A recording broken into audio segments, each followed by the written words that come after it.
ಇನ್ನು ಚನ್ನಪಟ್ಟಣ ವಿಧಾನಸಭಾ ಕ್ಷೇತ್ರದ ಉಪಚುನಾವಣೆ ಡಿಕೆ ಬ್ರದರ್ಸ್ ಭರ್ಜರಿ ರಣತಂತ್ರ ಹೆಣೆಯುವಂತ ನಿಟ್ಟಿನಲ್ಲಿ ಒಂದು ವೇದಿಕೆ ಮಾಡಿಕೊಂಡಿದ್ದಾರೆ. ಕಾಲಿಗೆ ಚಕ್ರ ಕಟ್ಕೊಂಡಂತೆ ಕ್ಷೇತ್ರದಲ್ಲಿ ಓಡಾಡ್ತಾ ಇದ್ದಾರೆ. ಇವತ್ತು ಕೂಡ ಡಿಕೆ ಶಿವಕುಮಾರ್ ಜನಸ್ಪಂದನ ಸಭೆಯನ್ನ ನಡೆಸಿ ರಣತಂತ್ರವನ್ನ ರೂಪಿಸ್ತಾ ಇದ್ದಾರೆ.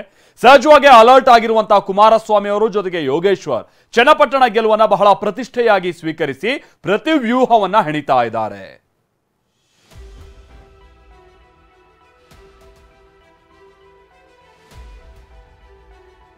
ಬೆಂಗಳೂರು ಗ್ರಾಮಾಂತರ ಕ್ಷೇತ್ರದ ಸೋಲಿನಿಂದ ಡಿಕೆ ಬ್ರದರ್ಸ್ ಕೆರಳಿದ್ದಾರೆ. ಹೇಗಾದ್ರೂ ಮಾಡಿ ಚನ್ನಪಟ್ಟಣ ಕ್ಷೇತ್ರವನ್ನ ಗೆದ್ದು ಕುಮಾರಸ್ವಾಮಿ ಮತ್ತು ಯೋಗೇಶ್ವರ್ಗೆ ತಕ್ಕ ಪಾಠ ಕಲಿಸಲು ಡಿಕೆ ಪ್ಲಾನ್ ಮಾಡಿಕೊಂಡಿದ್ದಾರೆ. ಇದೇ ಕಾರಣಕ್ಕೆ ಲೋಕಸಭೆ ಚುನಾವಣಾ ಫಲಿತಾಂಶ ಹೊರಬಂದ ದಿನದಿಂದ ಚನ್ನಪಟ್ಟಣದಲ್ಲಿ ದೇವಸ್ಥಾನಗಳಿಗೆ ಓಡಾಡಿ ನಿರಂತರ ಸಭೆಗಳನ್ನು ನಡೆಸುತ್ತಿದ್ದಾರೆ. ಇದರ ಮುಂದುವರಿದ ಭಾಗವಾಗಿ ಇಂದು ಕೂಡ ಚನ್ನಪಟ್ಟಣದಲ್ಲಿ ಡಿಸಿಎಂ ಡಿಕೆ ಜನಸ್ಪಂದನ ಕಾರ್ಯಕ್ರಮ ನಡೆಸಿದ್ರು. ಕಾರ್ಯಕ್ರಮದಲ್ಲಿ ಸಾವಿರಾರು ಮುಸ್ಲಿಂ ಮಹಿಳೆಯರು ಭಾಗವಹಿಸಿದ್ರು. ವಿಶೇಷ ಅಂದ್ರೆ ಕಾರ್ಯಕ್ರಮಕ್ಕೆ ಬಂದಿದ್ದ ಮುಸ್ಲಿಂ ಮಹಿಳೆಯಿಂದಲೇ ದೀಪ ಬೆಳಗಿಸುವ ಮೂಲಕ ಉದ್ಘಾಟನೆ ಮಾಡಿಸಲಾಯಿತು. ಬುರ್ಕಾ ಧರಿಸಿ ಬಂದಿದ್ದ ಮಹಿಳೆಯರು ಮುಖಗವಸು ತೆಗೆದು ದೀಪ ಬೆಳಗಿದ್ರು. ಹೀಗೆ ಜನಸ್ಪಂದನ ಕಾರ್ಯಕ್ರಮ ನಡೆಸಿದ ಡಿಕೆ ಜನರ ಅಹವಾಲು ಸ್ವೀಕರಿಸಿದ್ರು. ಇದೇ ವೇಳೆ ಬೆಂಗಳೂರಿಗೆ ರಾಮನಗರ ಸೇರ್ಪಡೆ ಬಗ್ಗೆ ಡಿಕೆ ಪುನರುಚ್ಚಾರ ಮಾಡಿದ್ದಾರೆ. ಇನ್ನೆರಡು ದಿನ ಕಾದು ನೋಡಿ, ಇದು ಕುತ್ರ ಸಿಗುತ್ತೆ ಎಂದಿದ್ದಾರೆ.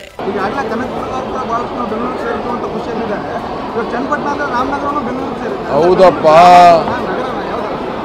ಎರಡು ದಿನ ವೇಟ್ ಮಾಡಿ. ನಾವು ಬೆಂಗಳೂರು ಜಿಲ್ಲೆಯವರು, ನಿಮ್ಮ ಟೆಕ್ಸ್ಟ್ ಬುಕ್ ತೆಗೆದು ನೋಡಿ.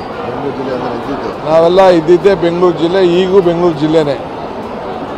ನಮ್ಮದು ಹೊಸಕೋಟೆ, ದೊಡ್ಡಬಳ್ಳಾಪುರ, ದೇವನಹಳ್ಳಿ, ಮಾಗಡಿ, ಕನಕಪುರ, ನಾವೆಲ್ಲ ಬೆಂಗಳೂರು ಜಿಲ್ಲೆಯವರು. ನಮಗಿರೋ ಹೆಸರನ್ನ ನಾವೇ ಕಳ್ಕೋಬೇಕು?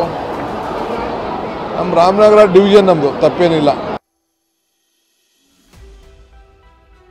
ಇನ್ನು ಇದೇ ವೇಳೆ ಮಾತನಾಡಿದ ರಾಮನಗರ ಶಾಸಕ ಇಕ್ಬಾಲ್ ಹುಸೇನ್, ಮುಸ್ಲಿಂ ಸಮುದಾಯದವರಿಗೆ ಸಾಕಷ್ಟು ತೊಂದರೆ ಇದೆ.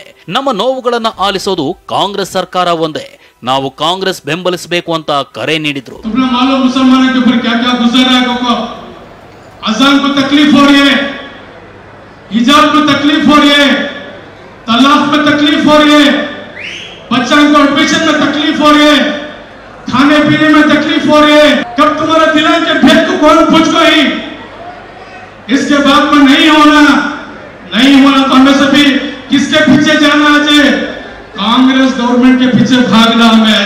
ಹೀಗೆ ಚನ್ನಪಟ್ಟಣದಲ್ಲಿ ಡಿಕೆ ಟೀಮ್ ಆಕ್ಟಿವ್ ಆಗ್ತಿದ್ದಂತೆ ಇತ್ತ ಎಚ್ಡಿಕೆ ಕೂಡ ಚನ್ನಪಟ್ಟಣ ಉಳಿಸಿಕೊಳ್ಳೋಕೆ ಪಣ ತೊಟ್ಟಿದ್ದಾರೆ. ಪುತ್ರ ನಿಖಿಲ್ಗೆ ಎಚ್ಡಿಕೆ ಹೊಣೆಗಾರಿಕೆ ನೀಡಿದ್ದು ತಂದೆಯ ಕರ್ಮಭೂಮಿ ಗೆಲ್ಲಲು ನಿನ್ನೆಯಿಂದಲೇ ನಿಖಿಲ್ ಚನ್ನಪಟ್ಟಣ ಪ್ರವಾಸ ಆರಂಭಿಸಿದ್ದಾರೆ.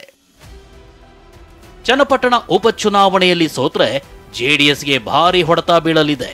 ಯಾಕಂದ್ರೆ ಒಂದು ವೇಳೆ ಕಾಂಗ್ರೆಸ್ ಚನ್ನಪಟ್ಟಣದಲ್ಲಿ ಗೆದ್ರೆ ಜಿಲ್ಲೆಯಲ್ಲಿರೋ ಒಂದೇ ಒಂದು ಕ್ಷೇತ್ರವನ್ನು ಕಳೆದುಕೊಳ್ಳಬೇಕಾಗುತ್ತೆ. ಕುಮಾರಸ್ವಾಮಿ ಕೇಂದ್ರ ಸಚಿವರಾಗಿರೋದ್ರಿಂದ ಜಿಲ್ಲೆಯ ಹಿಡಿತ ಕಳೆದುಕೊಳ್ಳಬೇಕಾಗುತ್ತೆ.